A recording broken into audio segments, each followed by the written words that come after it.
On this episode of China Unscripted, the Chinese Communist Party is using the coronavirus to reshape the world by pushing Western countries to sacrifice their values. Is it working?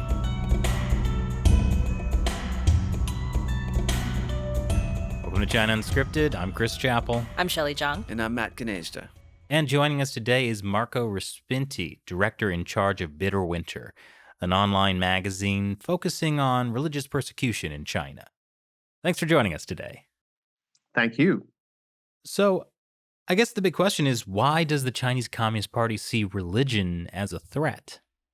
Well, for many reasons, I think. But, the CCP, the Chinese Communist Party, which is ruling China since 1949, is based on, we all know, is based on Marxism, Leninism. And that kind of ideology is basically a materialistic ideology. So everything having to do with spiritual, even some moral and philosophical things are regarded as a problem for that ideology, and practicing a religion is seen as a big problem. They start from the premise that everyone who belongs to a religion will not fully obey to their ideology, to the regime, to the government and the state. So it's a potential and even an actual enemy. So they have developed out of this philosophy a policy which has been characterizing all the communist regime all over the world, all over history. Today, China is one of the remnants of communist power, and it's a big remnant because China is a very big country, as you know. It's a very powerful country, also economically. So it's not just a comma in a sentence.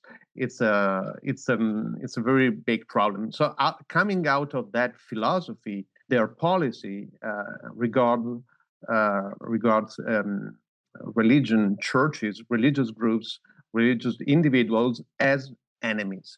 Their very existence is an obstacle, is perceived as an obstacle to the advance of this ideology, which supposedly is for the best of the world. So communism itself has this fundamental anti-religious sentimentality, is basically what you're saying.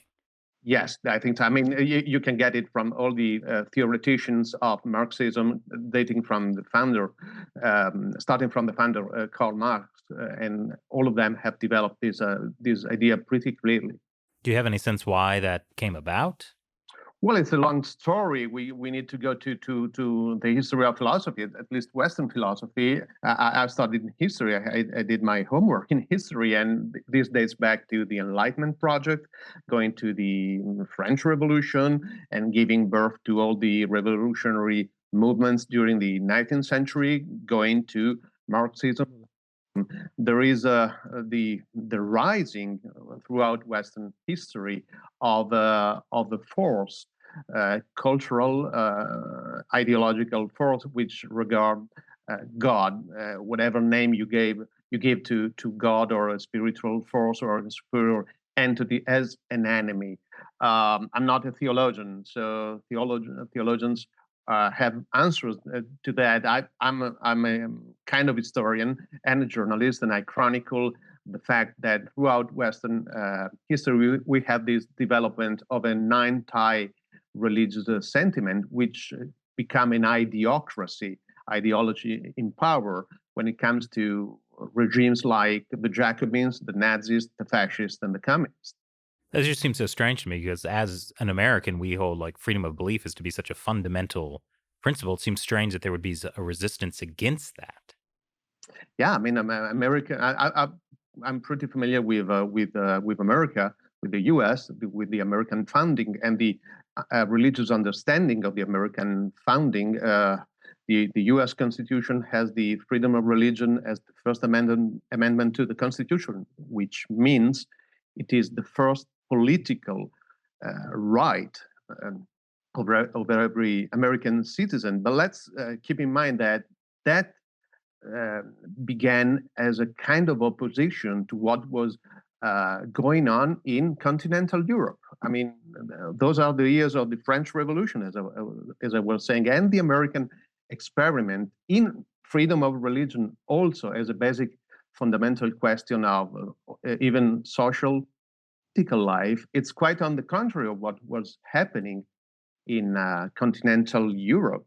So it may be strange to American. I mean, Americans may be much more familiar with religious freedom than present day Europeans. We were not this way back in the centuries, but we reacted kind of against our own tradition, and some of the best of that understanding of the true relationship, balanced relationship between man and God went to America and was forgotten in Western Europe, and from Western Europe elsewhere, like Asia, because all ideologies, like the communist ideology, even if they are entrenched in Asia right now, took birth here in the heart of Europe. Wow, that was an interesting history lesson. Well, let's get back a little bit to Bitter Winter. Why was Bitter Winter set up? Well, Bitterwinter is a kind of an original experiment in putting together professional journalists, scholars of religions, and so-called religious minorities, plus activists coming from ONGs. It's not easy to put all these different angles together, but we thought that there was room for that.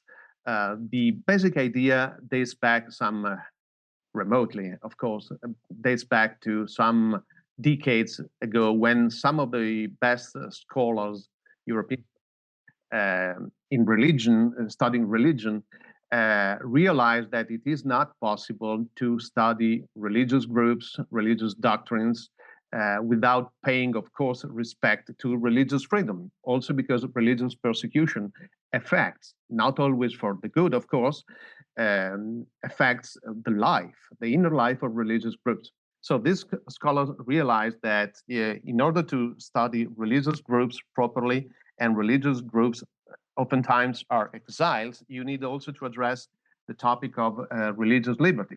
So out of this first intuition, they also started a network of people coming from different groups in the diaspora, and exiles and witnesses who were eager to give us their witness of how their own religion and faith is persecuted in their homeland.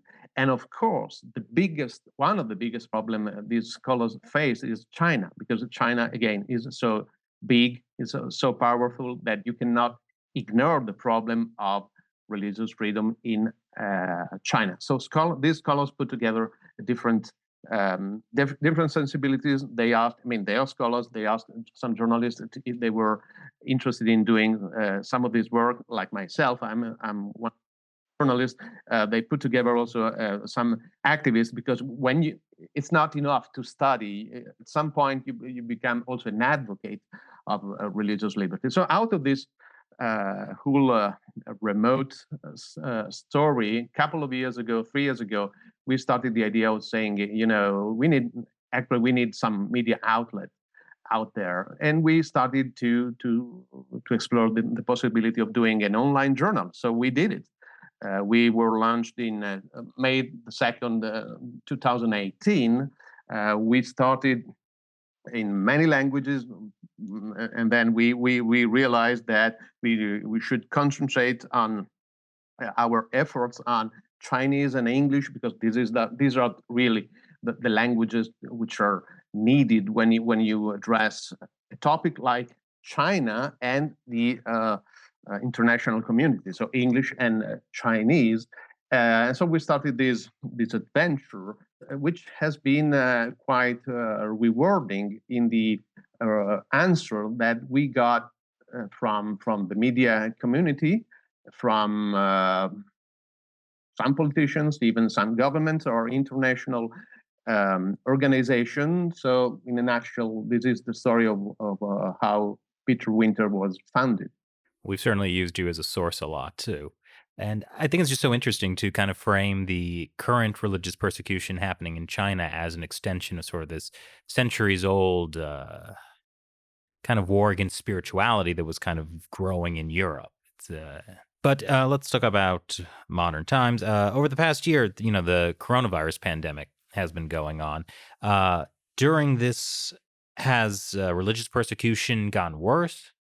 I think yes, for many reasons. Let me just summarize a few.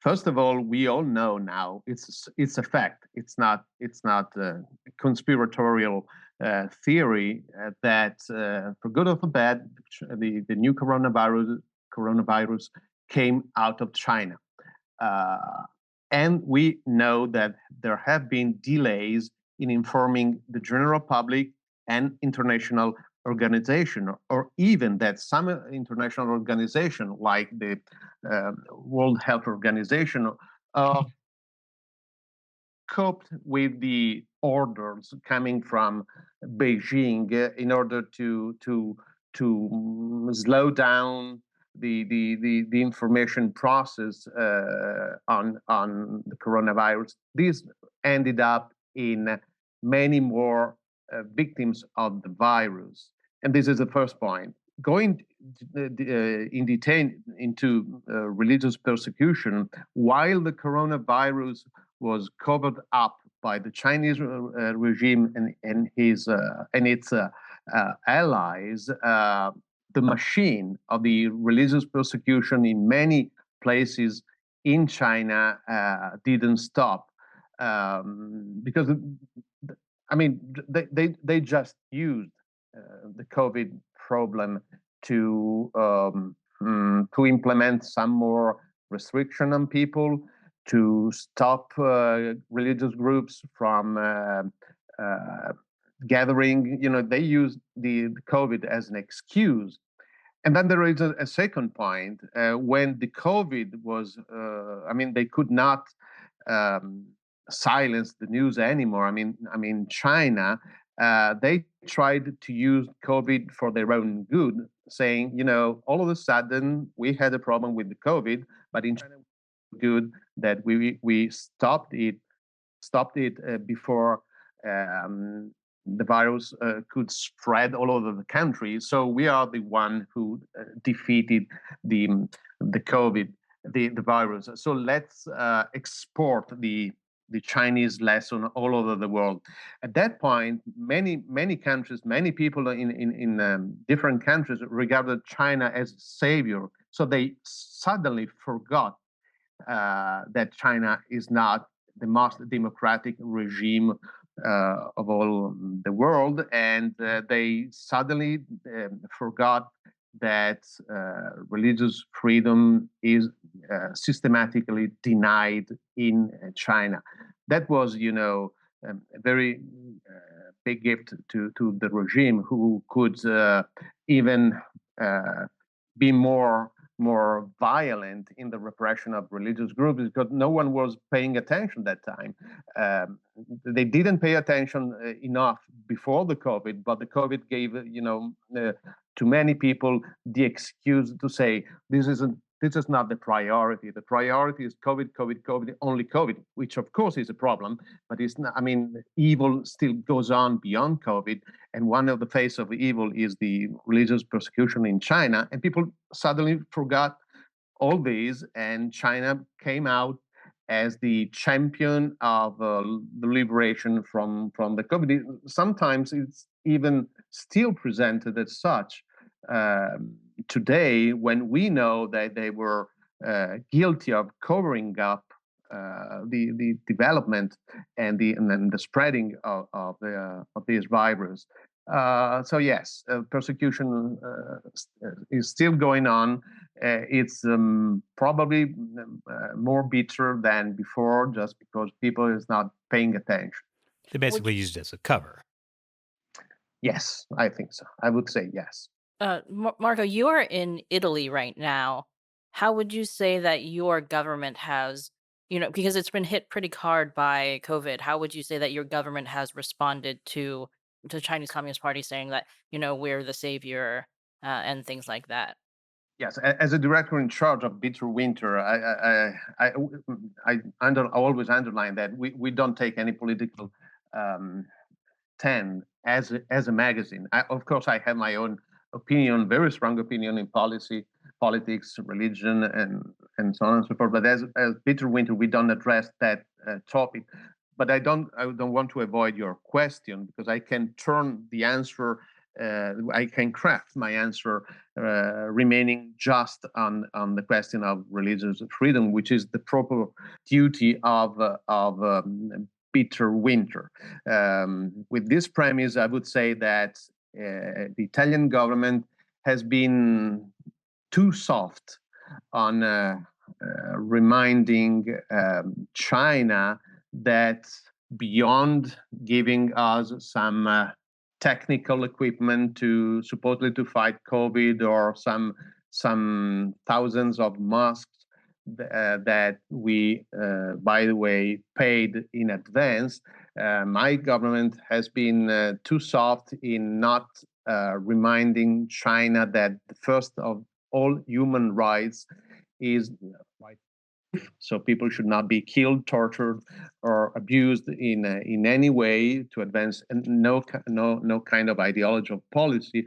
Plus, the second human rights and the first political right is religious freedom. So how can China claim to be the savior, or how China could be described as the savior from COVID if it violates these basic human and political rights? My government is very tied to, for political reason, at some extent also for ideological reason, to the present regime in Beijing. So they will not say one word against them, and actually they didn't. So China is always described as the regime who's doing the best for the citizens, quoting the COVID question as an example. But of course, reality is much more complicated, and they just shy away, and my government choose not to see. There are many appeals, denunciations, documents at the international level coming from the US and some other international organizations that are no excuse to be so shy in face of the big brother China. Of course, Italy is a small country. In face of China, we have a national public debt, which is so high, it's skyrocketing. We have economic problems. So, at some extent, the Italian ruling class and the present government see China as an help to this problem. But this is, again, no excuse. We're speaking of basic violation of basic human rights, and even torture, killings, and these kind of things. There is no excuse, I think.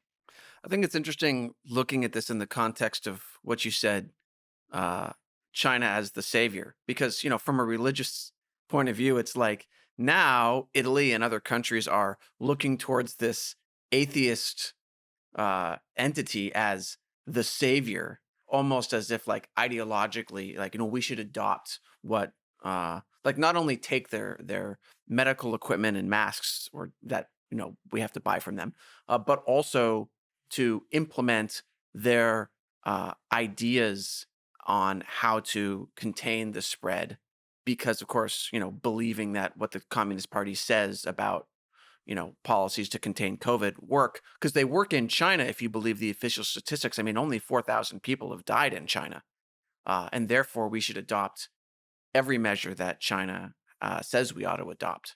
Well, Matt, you actually bring up a good point, because a lot of the discussion happening in the United States is in dealing with the coronavirus, places of religious worship. And there is a big pushback against places of worship saying that, they should be shut down because they're spreading the coronavirus, which is, I'm sure, a policy the Communist Party would also be very happy promoting. Places of worship like Walmart?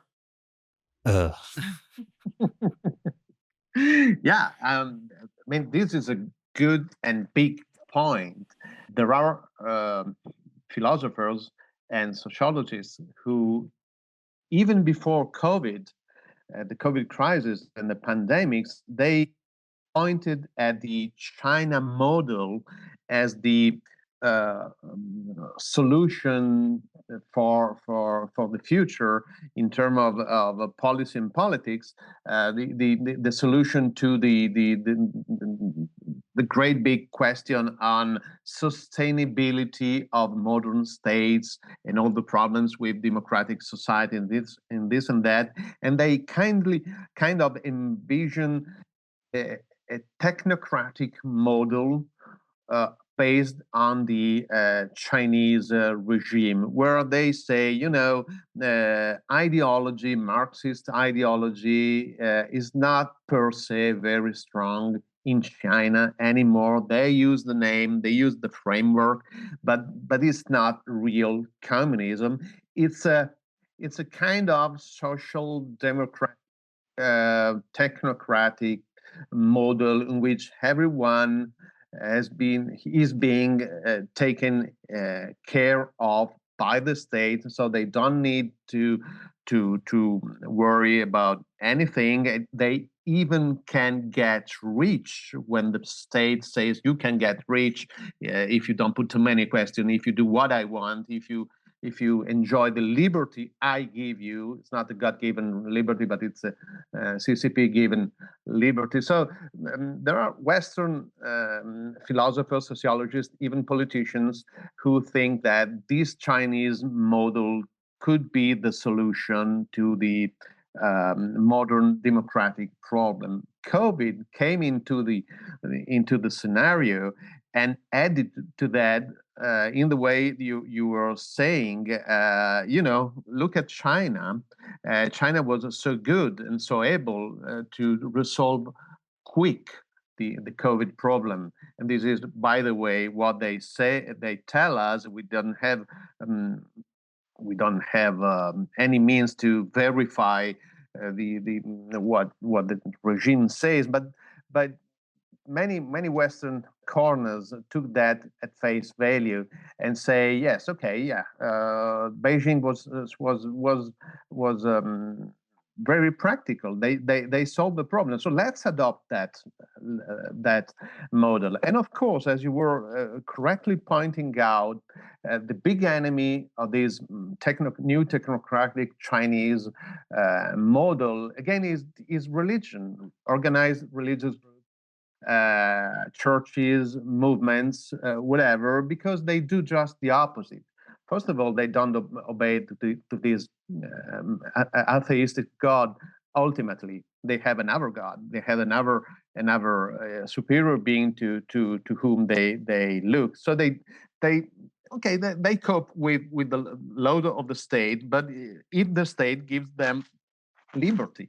So there is some tension here that becomes a threat in the eyes of these technocratic Chinese apologists. Plus, big groups, churches, movements, of course, they are the one who nurture the virus, because we know that social distancing and all of that and repressing liberty of movements like they did in China is the key to defeat the virus. And churches and groups, religious groups, just do the opposite. We have seen examples of this outside of China, when huge, large religious groups were accused of being nurturing the virus because they had big evidence. There is no proof that this is true, but it's very suitable to the ideological language of these people who say, big evidence equal to religious groups, equal to spreading the virus. It's very useful for people who see religion as an enemy. I'm not trying to sound conspiratorial.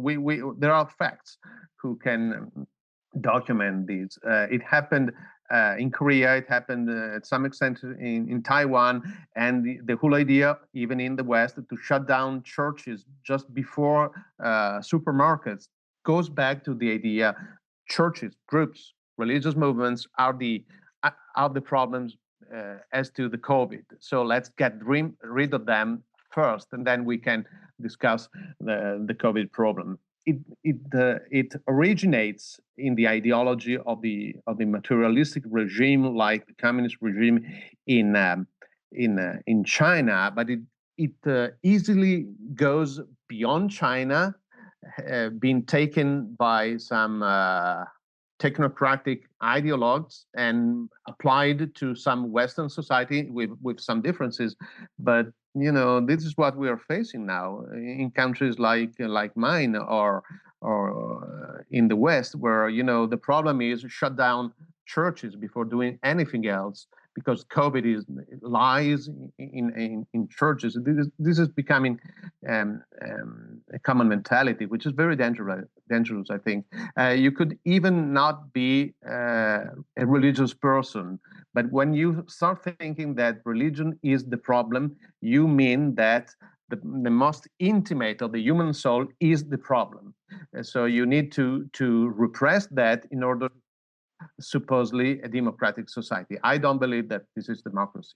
So it seems to me the more China becomes a responsible global stakeholder, as they say, the more China becomes viewed as a legitimate superpower, the greater the risk that the rest of the world, particularly in terms of religious freedoms, might become more like China. I think so. Yes, a tamed religion is very suitable to the project that many ideologues are trying to cultivate.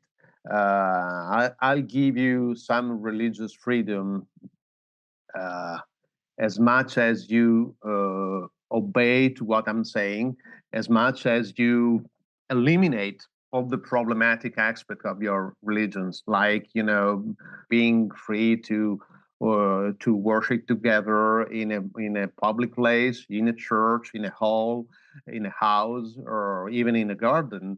I will give you freedom of worship if you do that. If you eliminate the real essence of your religion. Keep in mind that persecution of religion in China started in the old days during the 50s with the state, with the government, the CCP government, pushing 5 huge so-called patriotic association in order to control the major religion, Islam, Protestantism, Catholicism, Buddhism, Taoism. In China, they set up this organization to say, see, we have religious liberty until you do what I mean. So the God of your religion ultimately should be the person in charge of this patriotic association. So there is nothing bad in religion if religions obey to the atheistic model. So they started this way. They got rid of these 5 associations during the worst days of the Cultural Revolution during the Mao Zedong era, but they resurrected them and they're still going on. So nowadays, the persecution in China is divided into main categories. One is directly harsh, violent persecution on those groups who are less known abroad, who are kind of obscure, maybe millions of people, but they are described as being kind of obscure.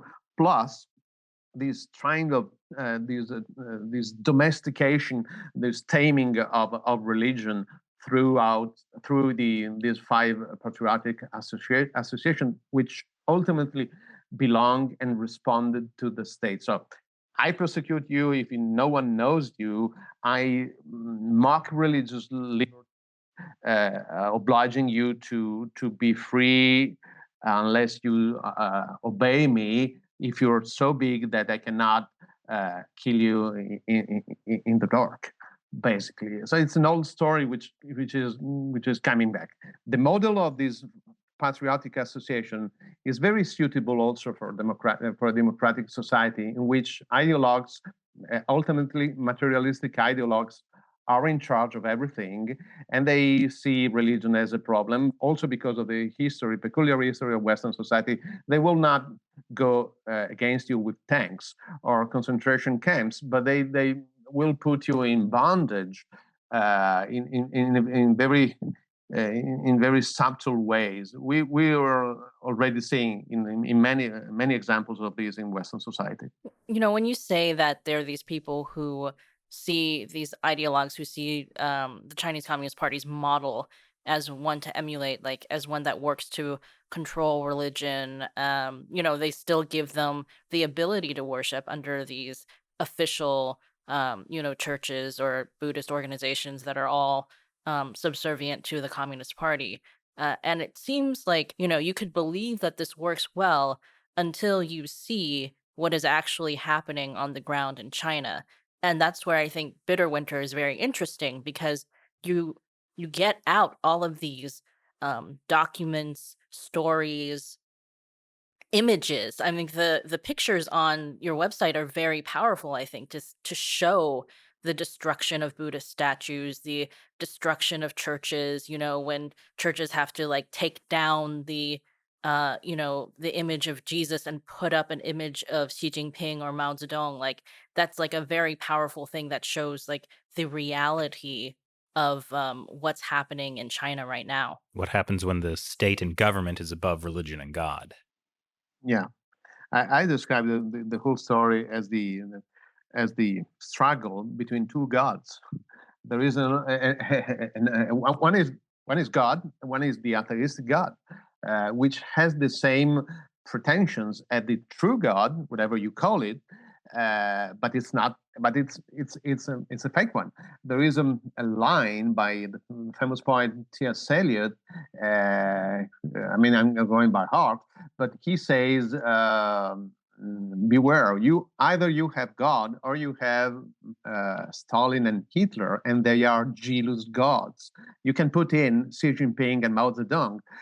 They are jealous gods. They are not true gods. They are jealous gods, and so they want to pretend to be worshipped in the same way, but they are actually fighting the essence of religion. It can be described as a religious civil war. It's not an original idea of mine. It has been addressed by philosophers and historians. One is, the god of religion, and the other one is the perverted god of ideology. Yes, that's the basic point, I think. And too many people who invoke the Chinese model maybe don't realize that. So I give them the at least the benefit of doubt. They are blind, kind of. They don't see the ultimate reality. So this is why we at Bitter Winter and plus other colleagues, we really want to show what is really going on, because we want to expose the basic truth. So also these people who maybe are not aware of the whole scenario going on will face reality. Yeah, let me also add that you mentioned our powerful pictures, videos, and so forth. It's not my merit. It's not merit of people who are working in the West in Bitter Winter. It's the merit of the people who smuggled those things out of China at the risk of their life daily. And you know that many of them have been arrested in the past, and some of the people who are connected to Bitter Winter still suffer persecution directly because of that smuggling of documents, videos, and pictures. Those people deserve full credit for what they do daily. They are unsung heroes. No one knows their name. We sometimes know their names, but we will not discover them because uncover them because we want to protect their own life. So they deserve full credit for informing the West and the world. So basically, we are out there with Bitter Winter, plus there are other excellent sources like you are, like the work you're doing every day. We're trying to expose the whole truth. At this point, there is no excuse for too many blind people to say, I didn't know.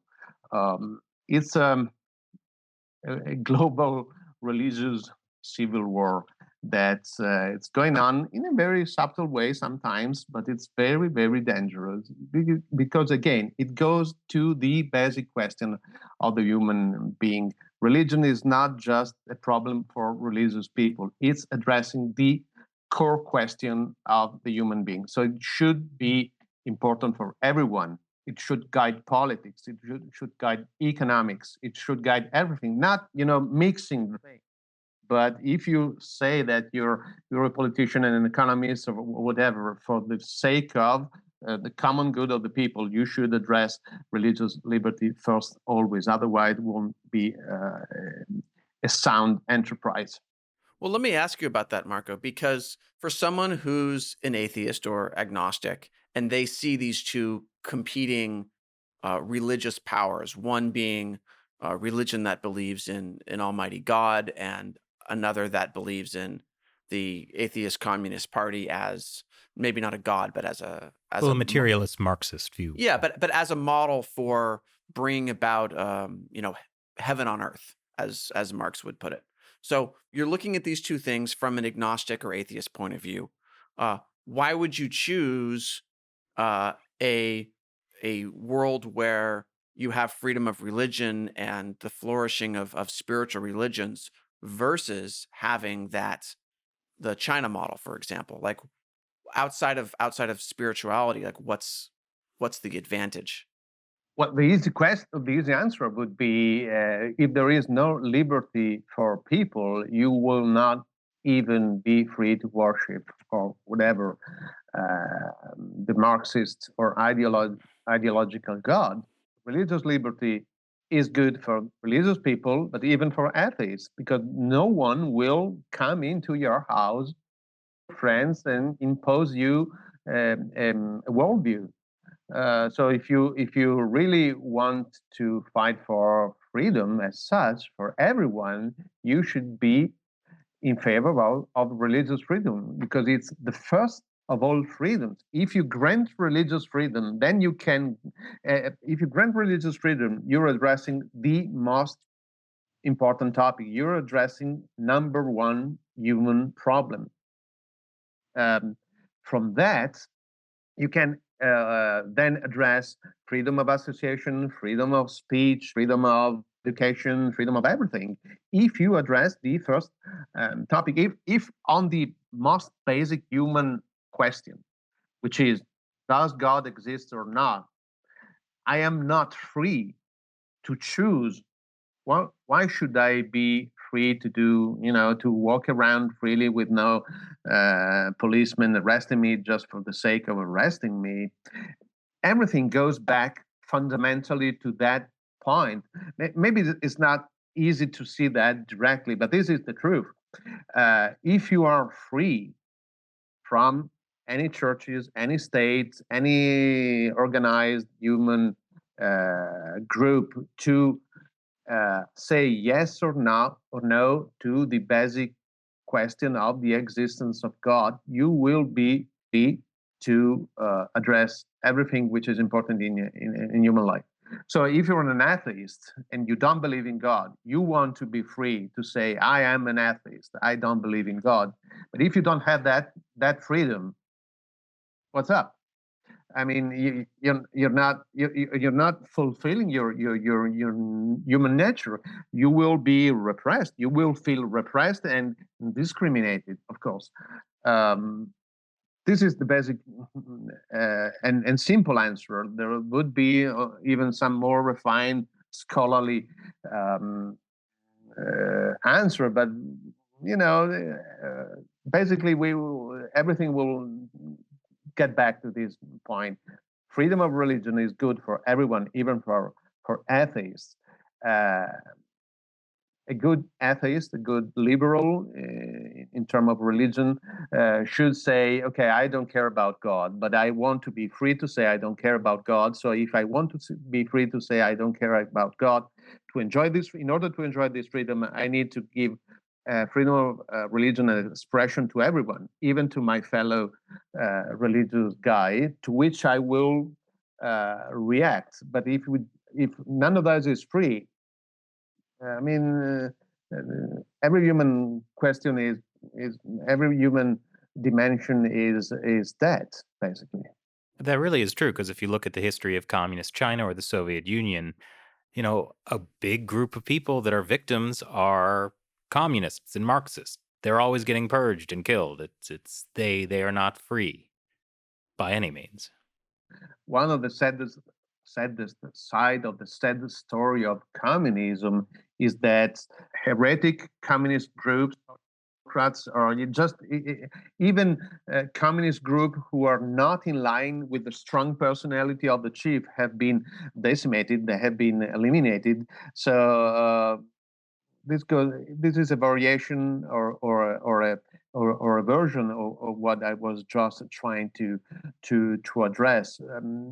Freedom, complete freedom, I would say, regarding the most important and basic human question is good for everyone, either it is a religious person or not. So the religious freedom, which is answering to the most basic human question. We call it religious freedom because religious, just in its Latin sense, is you connecting you and the mystery of life and the supreme being, God, whatever you call it. If you're not free to address that question for saying yes or no, you won't be able to enjoy any other freedom. It's so as you were pointing. I mean, totalitarian society just show perfectly that denying freedom for a group ends up in denying freedom for everyone. Nazi Germany, Communist Soviet Union, Communist China, you start denying freedom for this group, then for that group, then you add another group. At the end, you have a totalitarian society. Society, meaning that government is in charge of the total of reality. There is no room. There is no room for freedom. And if you don't have room for freedom, there is nothing like a human dimension to life. I mean, if there is no freedom, there is no humanity. Well, I think after about 40 minutes, we've addressed the first question. Why does the Communist Party see religion as a threat? Yes. Yeah, you're totally right. Well, that's pretty incredible. As we were kind of talking about, the world has been distracted by the coronavirus, and maybe it's not been paying as much attention to religious persecution in China. That's not entirely the whole story because we've become more aware about the persecution of Uyghurs, for instance. Really, you do see more and more people talking about like organ harvesting happening in China from Uyghurs, and then that also makes people aware of what was happening to Falun Gong practitioners. Have you seen the discussion on this change over the past couple years? Yes, of course. There have been some changes, and that's a blessing for those people. First of all, there has been some awareness, especially on the human organ harvesting affecting the Falun Gong practitioners and Uyghurs and other Turkic minorities being persecuted for their own faith and because they belong to some ethnic minorities, especially in Xinjiang, in China. This is due to the big effort of first of all people who escaped their fate, and even oftentimes those fate is a fate of death. So they escaped their fate, and they were able to come to the West and witness, give witness to what they suffered with details, with shivering stories that no one, not even that great producer of fake news, which is the CCP, was able to dismantle or to deny or to debunk, because they're the plain truth. So first of all, they deserve this gratitude. The people who survived and were able to tell the truth. Building on that, many organizations within the diaspora, and I give praise to the Uyghurs diaspora and the people of Falun Gong in Europe, in America who are very keen. They are focused. They are very focused, and they build on that witnesses, and they make a case. And this case gets to, because they are smart people. They know. I mean, I've been working with them. I know how they do. They're very on a daily basis focused on that.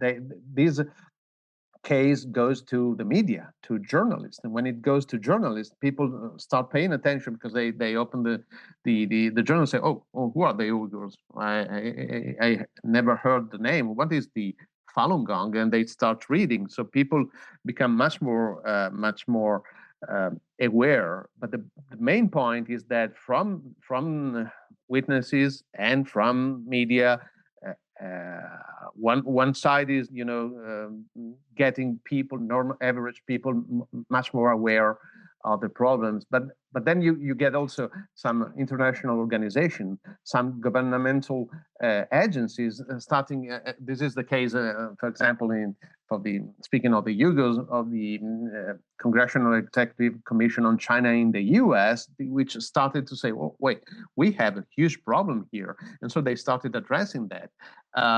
So this is very important, underlining that what is important. It is important to get source, to get news from real source, from firsthand sources in possibly in China, or people coming out of China, then moving from that to the media in order to get the interest of the larger public. And nowadays we can use YouTube, WhatsApp, Facebook. I mean, if one doesn't have a journal, you can do that, and from that you can start influencing, or at least informing the states, governments, and this and that. I think we're in a good point now, but much more needs to be done yet, because at some extent, even if, as I say, some average people are starting knowing the problem from the media, it's not enough.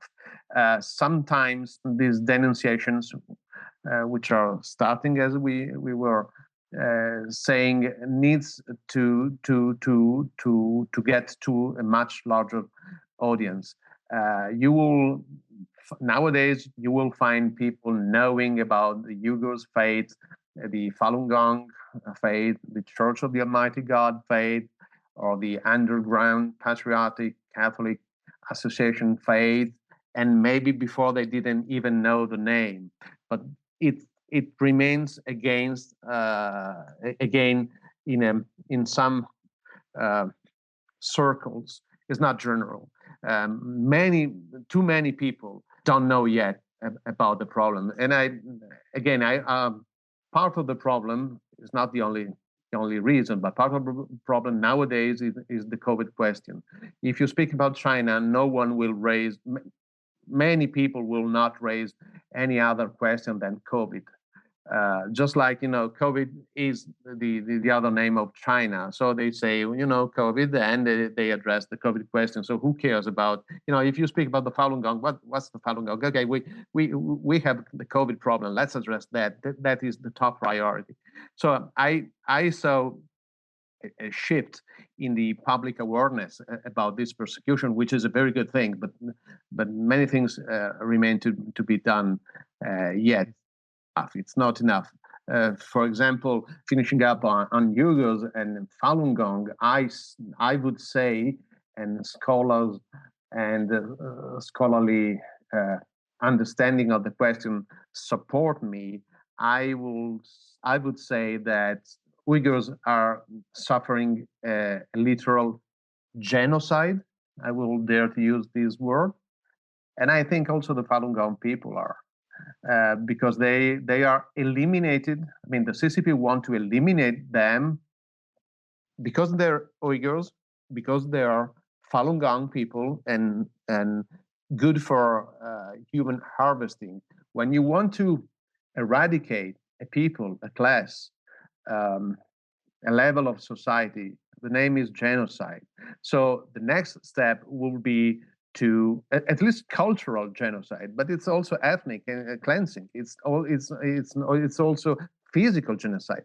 The next step of the question will be to raise to the point to call it by its own name, genocide, and to ask for international recognition of that genocide. I know it's hard. I know it's very tough, but keep in mind that there are organized Jews in England, in America, and in Europe who are supporting Muslim Uyghurs in calling that genocide. I mean, that's revealing. We could not ignore that. Jews saying that Muslims are the object of a genocide.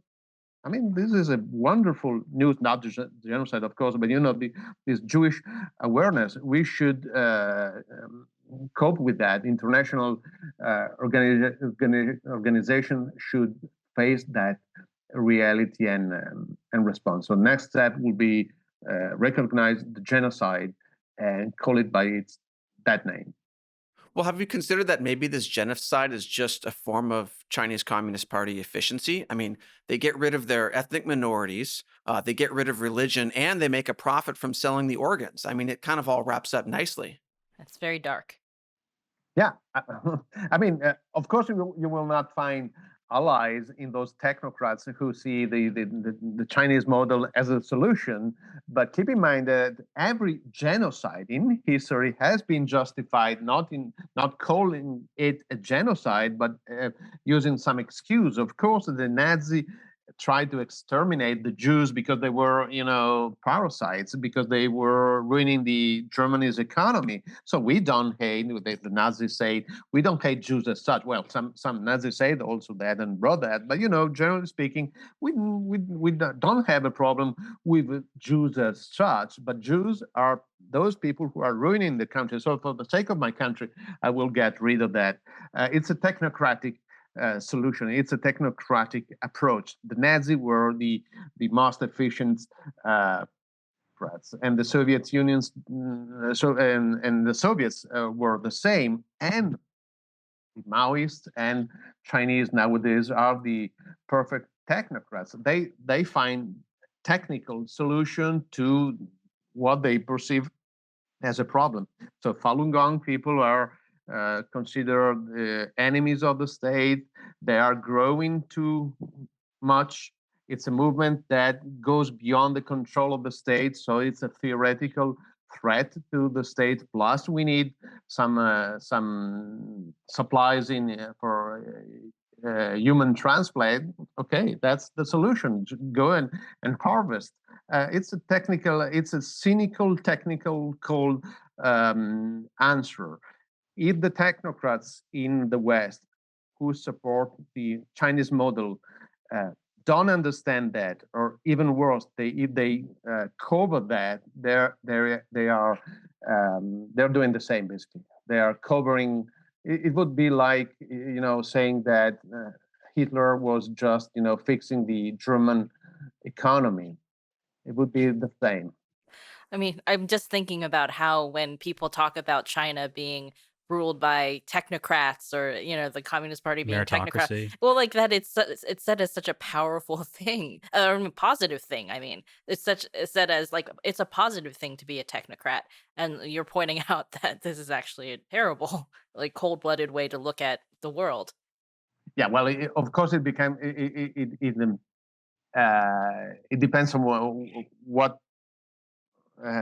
is the meaning you give to words. I use technocrats in a very peculiar way. Probably there is a whole tradition of technocratic thoughts going back to the late 18th century. Basically, very basically, saying that we don't care about spiritual problem, moral problem, ethical problems, religious problem. All these are alienations. This is the language of Marx, by the way. What we care of are practical problems and practical solutions. So what works is good, not the reverse. I'm not looking for what is good and try to put that at work, but if it works, it's good. I mean, there is I can document a tradition of technocratical thought using uses this idea. So, the technocrat is that man who sees problems only as technical problems, and he or she gives only technical solution. They say value free, but they mean, I basically don't care about values, human values. So if this is the meaning, and I'm using technocrats again in this way, and we have examples. When if I point out at the Chinese model as such as working, and I say I don't care if they kill people, it works. So they're killing millions of people, thousands of people. Who cares? It works, so it's good. That is the meaning of a technocrat. For me, well, it's not something good. Again, this is why I call the Nazis the best technocrats, because they address things from a materialistic, technical level. They found a working, of course, eradicating a whole people would work. If you have too many, if you have an economic problem and you don't have a food for everyone, and you see we are too many, and I say, and the technocratic approach, in the sense I'm using the word, will be, let's kill these people and get rid of them. It works. Of course, you reduce the number, and the food you have will be enough for everyone, but it's completely immoral.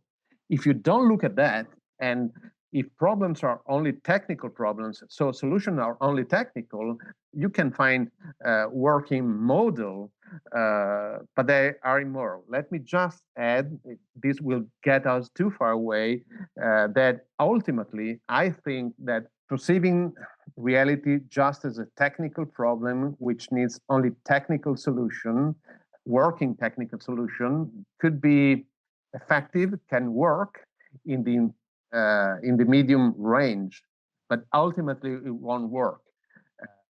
Again, Marxism, Leninism, they said in the old days that the whole problem was an economic problem, that capitalist society and all that was a bad thing. So the collectivism is far good, is far better. So let's have a collectivistic society. Probably we should study details, but probably they were able to sustain this idea for a while. But after a while, as we saw, collectivism didn't work. So also technical solution to problems only perceived as technical problems ultimately won't work. The Soviet Union was defeated or crumbled for many reasons. One of the chief of them, were the economic problem that they created. So ultimately, answering only with technical problems, considering reality as only a technical question, ultimately won't work either. What's interesting about this whole discussion about the technocratic way of looking at things is it actually goes back to why it's so difficult to get people to call what's happening in China a genocide. Yes. Because once you bring the genocide word in, it becomes obviously a moral question. You're saying like mass extermination of people. So then you cannot just look at China and treat the Chinese Communist Party as a normal government.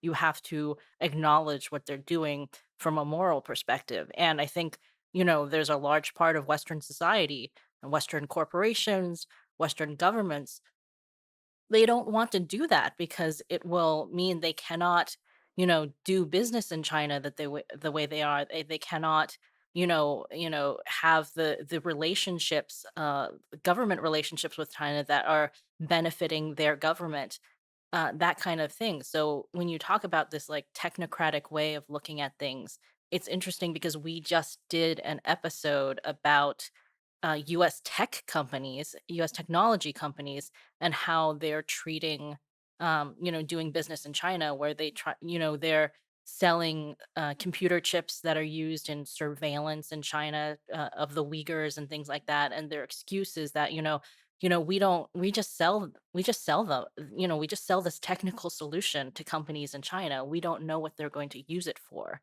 So like the implication is they should not be morally held responsible for, giving them a technical solution. So Yeah, in they're just helping them solve the Uyghur question. well, I mean, they wouldn't say it like that from a PR standpoint, right? But it's interesting, Marco, this whole discussion, I think, is like brought that to like a new level for me as to understanding what's happening.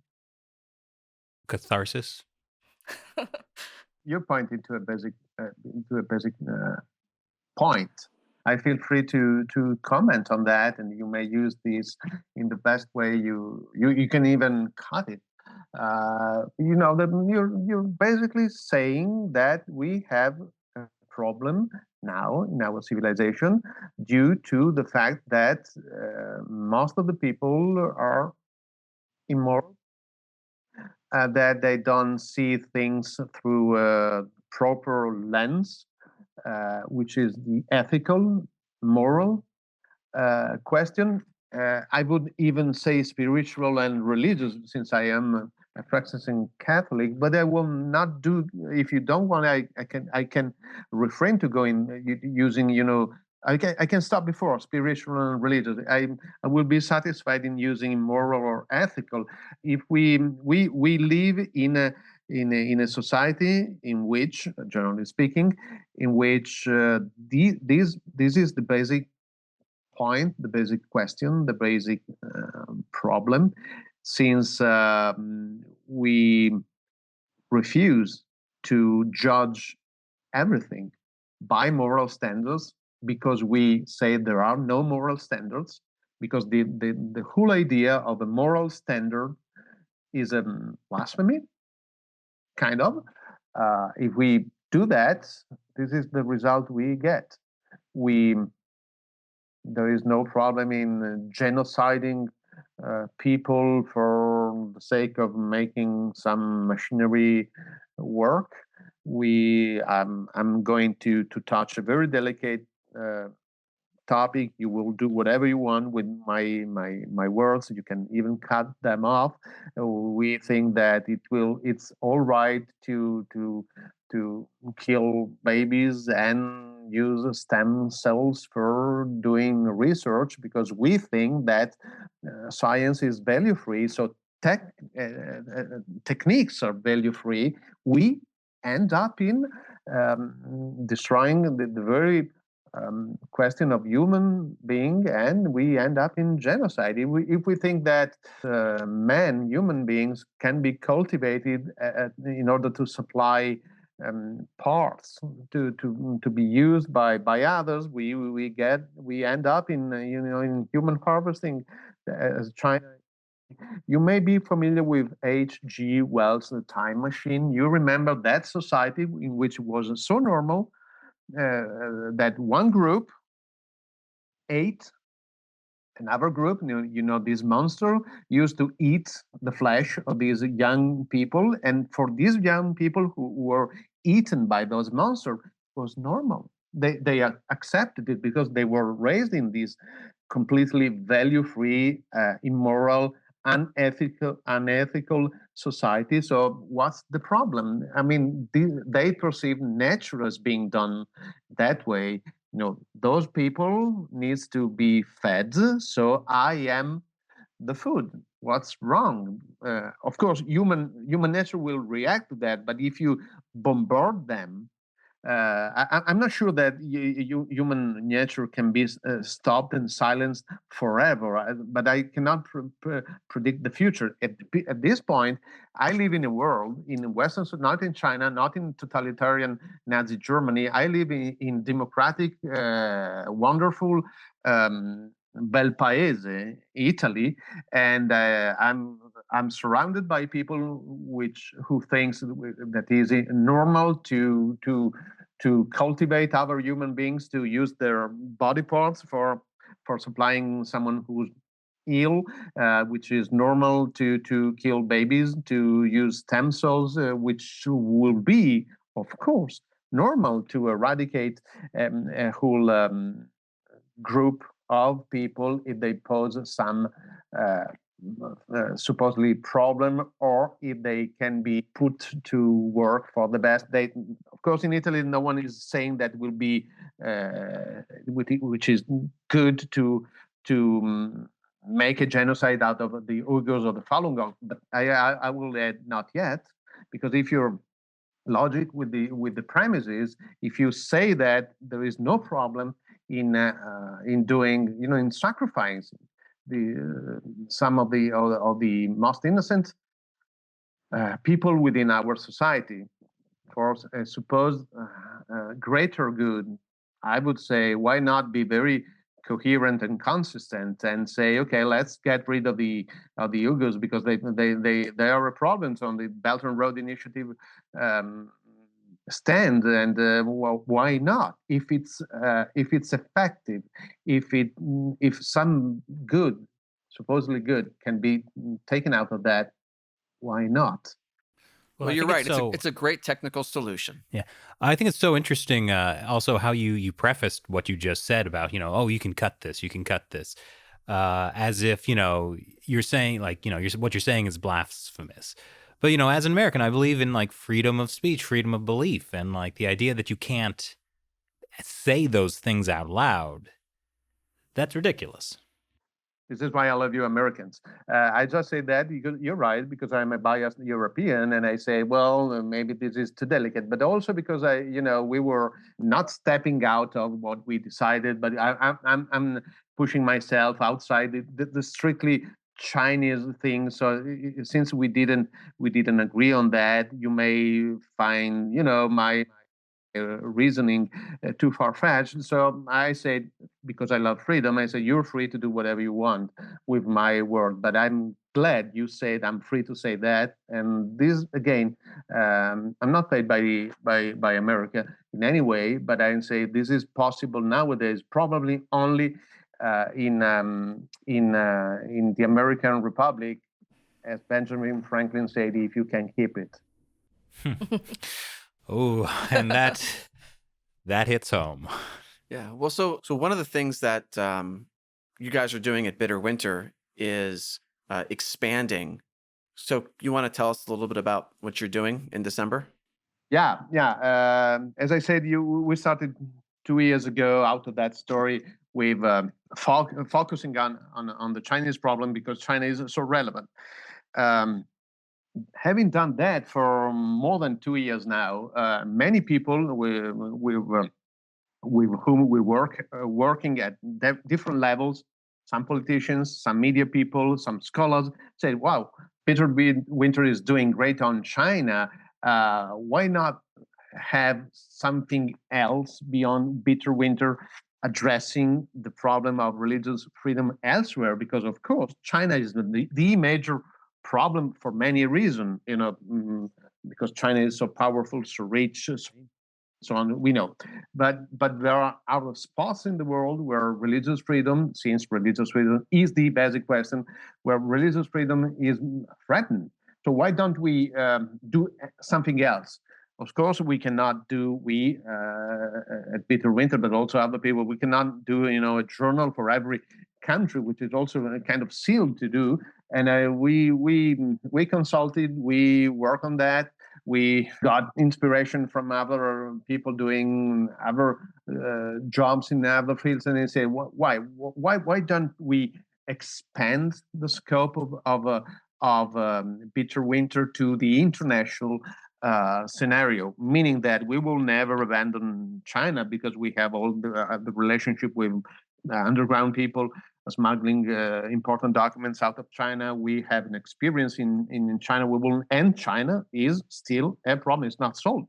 So we will not retreat from what we are doing. But we're trying to make a step forward to, since, as we demonstrated, religious freedom is so basic a question, is so important, and China is the demonstration of that. let's bring the expertise and experience of bitter winter also beyond China, without forgetting China on that.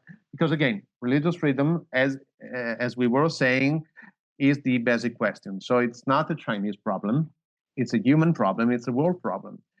Of course, there are different ways of addressing religious freedom in different angles. Religious freedom in Italy, for example, or in France, is not the same as in China. In China, you go to a concentration camps, you're tortured, you're even killed, you're unlawfully imprisoned. But in Italy, it doesn't happen. But if they shut down churches without any legal reason, this is a form of denial of freedom of worship. So it goes to religious freedom. So we need to address that because, since people would say, okay, Uyghurs and Falun Gong are killed, they go to concentration camps. This doesn't happen to you. You maybe are not able to go to a church. There is no comparison between the two things. No, wrong. If God is really important for me, I need it like breath.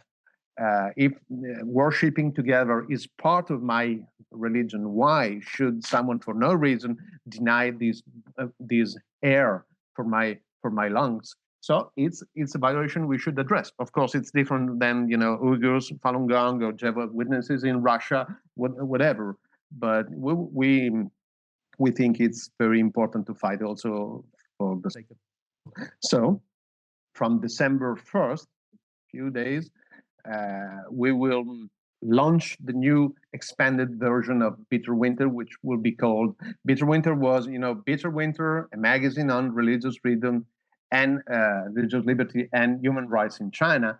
It will become Bitter Winter International. So every case, possibly, tentatively, every case of religious freedom will be of interest to us without forgetting China, which will be our main focus. So more or less, we are still designing the new website, but it will be, like China and the rest of the world, because China remains our main focus, but the rest of the world, not for the sake of the rest of the world, the sake of religious liberty in the rest of the world for every human being is very relevant, and we want to fight that good fight.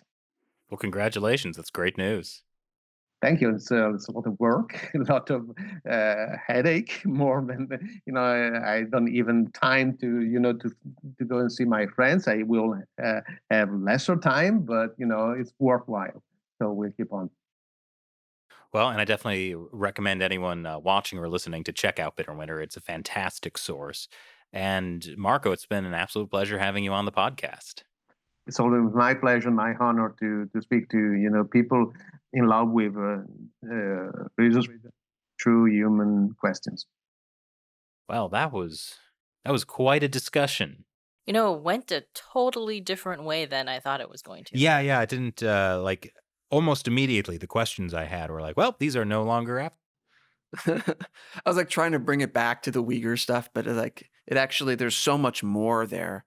And I think that looking at it in the context of how much the Chinese Communist Party's sort of, technocrat ideology is influencing the West. I mean, it also kind of makes sense why they need to launch Bitter Winter International. Yeah.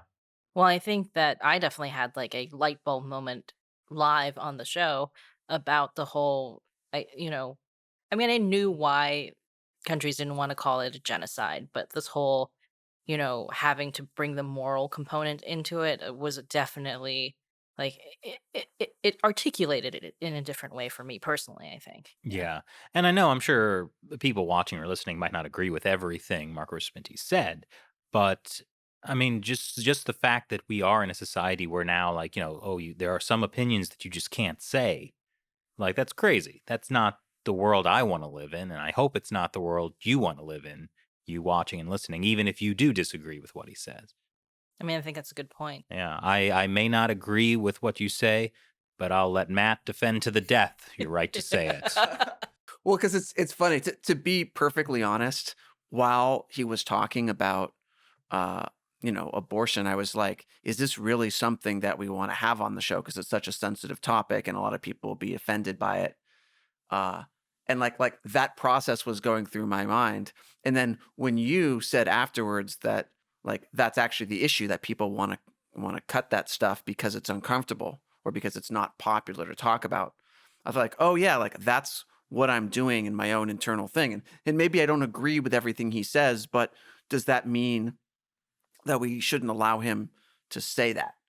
Right. Exactly. So I think there's a light bulb moment for me there as well. Well, I think it's because there's this whole I think in the current way we operate in society right now, there's this whole idea of like smearing you for not just what you think and say, but like for what people who you are associated with in some way think and say. Oh, right, because everyone's going to smear us for having someone on the show who has whatever their views are if the viewer doesn't agree. I mean, that has literally happened to us. Yeah. Yes. So, it's like it's all kind of like reputational and ad hominem attacks. So, I understand why you felt nervous about that issue, because we talk about China and we'll talk about forced abortions and things like that, but it's not, it's a different topic a little bit. Right. No, it is. Yeah. And it's important that like he be allowed to have his opinion, because I know I have opinions that some of my people consider controversial. Like what, for example? Well, that cereal is a soup. That is What? It is not a soup. It's a soup. It's cereal is distinct from soup. You put milk in it. Describe to me the difference. There are soups that have milk in it. Cream, come on. So I feel I have the right to my controversial opinion. Cereal is a soup. Are there sweet soups? Cereal. I mean, besides Lucky cereal, Charms. there are. I mean, there's. That's my favorite. Oh my God! soup. I've just There are Chinese tacitly soups that are- acknowledged that that's a sweet soup. So now Well, I've lost the argument. There are soups in China. There are Chinese soups that are sweet. I was just trying to think about like The you know, Tang Yuan. yeah, soup. or like a lot of Chinese desserts are soups for some reason. I don't understand this really, but whatever. Yeah, that's why I don't order dessert at Chinese restaurants. So enjoy your soups in the morning, and thanks for watching China Unscripted. Once again, I'm Chris Chappell. I'm Shelley Zhang. And I'm a somewhat defeated Matt Canesta. Well, I don't have a I don't have a horse in this race. I almost a dog in this race. The dog races. Shelley, what do you do in your spare time? That's illegal. No, dog fights are illegal. They are. I'm pretty sure. Thanks for watching. Bye, guys.